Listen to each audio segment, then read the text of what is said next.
All right, Brett, thank you. There's an effort underway in East Lansing to ban conversion therapy, a practice that tries to change a person's sexual orientation from gay to straight. Fox 47's Kylie Kahn spoke with the council member behind the measure and brings us this report.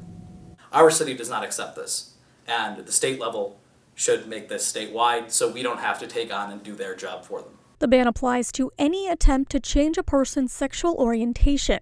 Councilmember Stevens was inspired when the city of Huntington Woods near Royal Oak passed a similar ordinance in June.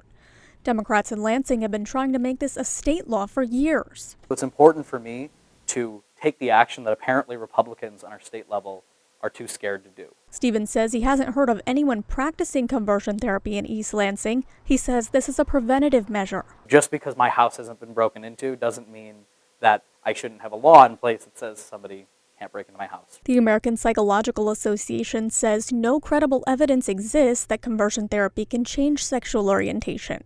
Studies show it increases depression, anxiety, and the risk of suicide. It's seldom that a person is able to leave conversion therapy without any psychological or emotional damage. If the ordinance passes, residents would submit complaints to the city's Human Relations Commission for investigation. That group would be in charge of enforcement. It's critical to support somebody's dignity and self-worth, and that's what NASW believes good therapy is about. Kylie Kahn, Fox 47 News. If passed, the punishment for practicing conversion therapy in East Lansing would be a $500 fine.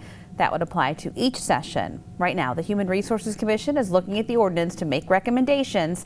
East Lansing City Council members are expected to vote on it at their August meeting.